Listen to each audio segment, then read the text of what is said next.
Okay. First of all, thank you for taking the time and joining me today. To get started, I was wondering if you could shed more light on what your petition to the U.S. House Committee on Administration would entail, or what exactly you may be requesting of the House. So yeah, it's clear that there are a lot of votes, thousands of votes that did not get examined through the course of this recount.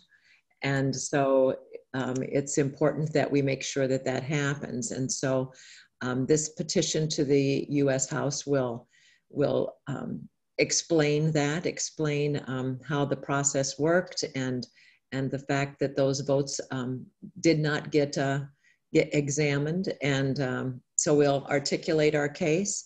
And the remedy that we're looking for is pretty simple. We want to make sure that every vote is counted. So we want to have a process that allows the time it takes to make sure that every vote that was cast has the opportunity to be counted. Okay. Can you elaborate at all as to, whether you would, request another recount by the House, and if so, I guess what the scope of that would be and how it would differ from the recount that was already conducted in the race?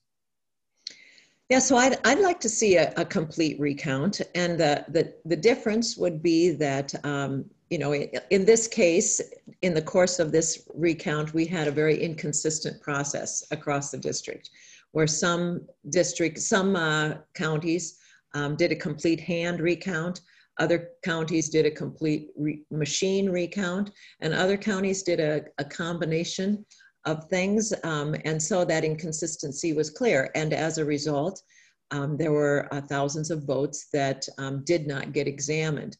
And it particularly is important when we take into the consideration of that there are undervotes and overvotes. And, we're learning a lot about this process. I'm sure that a lot of people never heard of what an undervote or what an overvote is, but the reality is that that we want to make sure that if you cast a vote in one county, and you cast that vote in a certain way, that it should be treated the same, no matter which county it's cast in.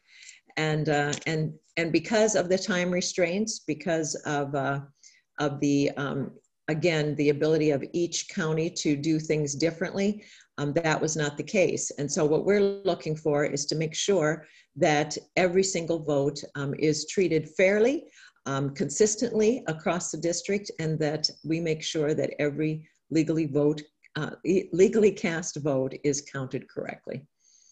So when you say asking for a full recount, does that mean like a full hand recount by the House? I would be, definitely willing to, interested in having that happen. And so, we will make that case. Okay.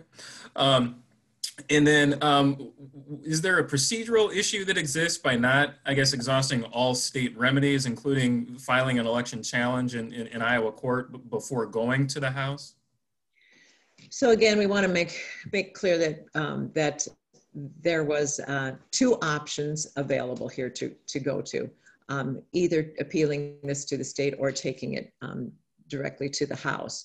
And when I looked at both of those options, it became clear that there really was only one option because of the time restraint, the fact that we just went through this recount process where we had 72 people across this district who had almost 2 weeks to count every vote, and that was not enough time to do that.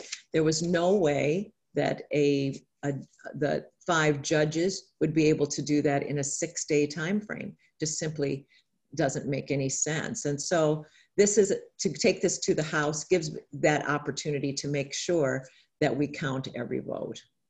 Okay. And then, so I guess, how do you respond to criticisms that having chosen not to pursue, a remedy in state court, that it's taking the decision out of the hands of impartial judges and subjecting it to the outcome or the outcome of the race to partisan politics, and that somehow that amounts to an attempt to, I guess, try and steal the election and overturn the will of Iowa voters? So I find that to be inaccurate, that the remedy that we're seeking is to make sure that the votes are counted, that we have the ability to have the time to do that and to make sure that that happens. This is being filed through the Federal Contested Elections Act, which is a piece of legislation that was designed specifically for this reason, to resolve issues like this in the states. It's been on the books since 1969. It's been used more than 100 times. And again, it's about what we want for a remedy, which is to make sure that every vote is counted. And that's what we will make sure happens.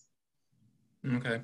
The Omaha World Herald in a recent editorial wrote that if the democratically controlled House overturns a certified election result, that it would merely add fuel to the president's dangerous narrative telling Americans that they can't trust election outcomes. Are you worried about the potential message that your petition may send to voters whose confidence in the integrity of U.S. elections may already be shaken, given what we've seen happen on the national level? I don't think there's any comparison between what's happening here and what's happening on the presidential level.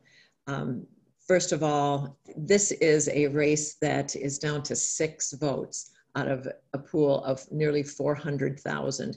That percentage is so small, I can't even tell you what it is.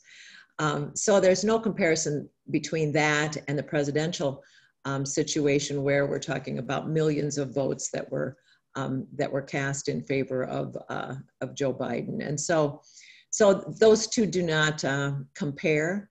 And again, nobody is saying, we're not charging that there was any shady dealings, that there was any fraud involved here.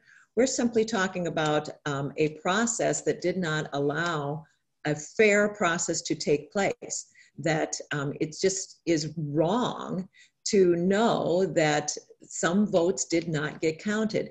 And as Senator Miller Meeks said in Iowa Press the other night, she knows that there were votes that were cast for her that did not get counted. That's simply wrong. And we have got to make sure that every vote that was cast is counted correctly. Okay. Given that there isn't any fraud that's being alleged in this race, I guess, do you think that the irregularities and the inconsistencies that happen across, I guess, the counties are, I guess, enough to warrant asking the House to intervene and potentially exert its political muscle to potentially overturn these results? Yeah, what I'm asking for them to do is to actually make the count, to make sure that every vote is counted. That's what I'm asking them to do. And that's the fair thing to do. It's the right thing to do. It's the important thing to do. It's what our democracy is built on, is the assurance that our votes are being counted. And so that's the remedy that we're looking for. It's so important that we get this done and that we get it done right. Okay. And then should the House take up your petition, did you happen to have a sense of what the timeline would be before, I guess, a final or definitive decision is made on who should hold the seat? So we have 30 days from the time the vote was certified to file this petition, and we're working very hard on that, and we will get that in as soon as we possibly can. So before the 30 days. And then the Miller Meeks campaign has 30 days to respond to that. And then the House will take it up. And so I'm hoping that that's done as expeditiously as possible. Okay. And then should Mariannette Miller Meeks be sworn in on January 3rd? Should she be? Well, that's that is not for me to say. That's up to the House to determine. And so we'll see what happens. Do you have any? I should say that, you know, what's really important here is that that the will of the people ends up with that person being seated. That's what's really important. Okay. I guess, do you have any sense or indications as to whether House Democrats will, I guess, object to Mariannette Miller Meeks being sworn in, and any idea if they would block that for any reason? I have not heard that, and we'll just have to wait and see what the House decides. But no, I have not heard that. Okay. And then I believe Mariannette Miller Meeks said on Iowa Public Radio that she is moving ahead under the assumption that she will be sworn in, and that she's making preparations to set up her congressional office and district offices. Have you been making any preparations at all, or have plans to make preparations? Are you interviewing potential staff, looking at setting things up should the outcome of the race change? Yeah, as you know, I went through the orientation process, and I'm still doing the things that we need to do in order to be ready in case this outcome is done in my favor. And I think that's a responsible thing to do. I want to make sure that however this race turns out, that we're ready to hit the ground running and be in place to do so. So I guess, just to be clear, does that mean then that I guess you have been interviewing staff, or have I guess people lined up should that happen? Sure, I've done all the things that I need to do in order to be able to be ready to go as soon as this is settled. Okay. I guess those were pretty much the questions that I had. I guess lastly, anything that I guess you want to say, I guess about this race and I guess your pending challenge, anything to say to voters or people of the district? Tom, I really appreciate the opportunity to talk to folks about this, because it really is important that we get this right. We know that that this has been a process that has had errors, has not been consistent across the district. It's been a real educational experience for all of us, and it's so important that we get it right. And so that's what I want people to know, is that throughout the course of this campaign, this congressional campaign, my message has been very consistent, that I understand how important it is that every voice, every person in this district has a voice, and that we're listening to that voice. And that's so important when it comes to the election process, that we take very seriously the fact that every vote counts. And so that's exactly what I'm going to make sure happens as we continue this contest to determine who should be seated in this House position. I'm sorry, quickly, to that point, we've heard from county auditors and at least one Eastern Iowa lawmaker who said that there needs to be changes made to Iowa's recount law. I guess, what changes would you propose, or maybe would you like to see, just based off of your experience and the issues that you encountered with the recount?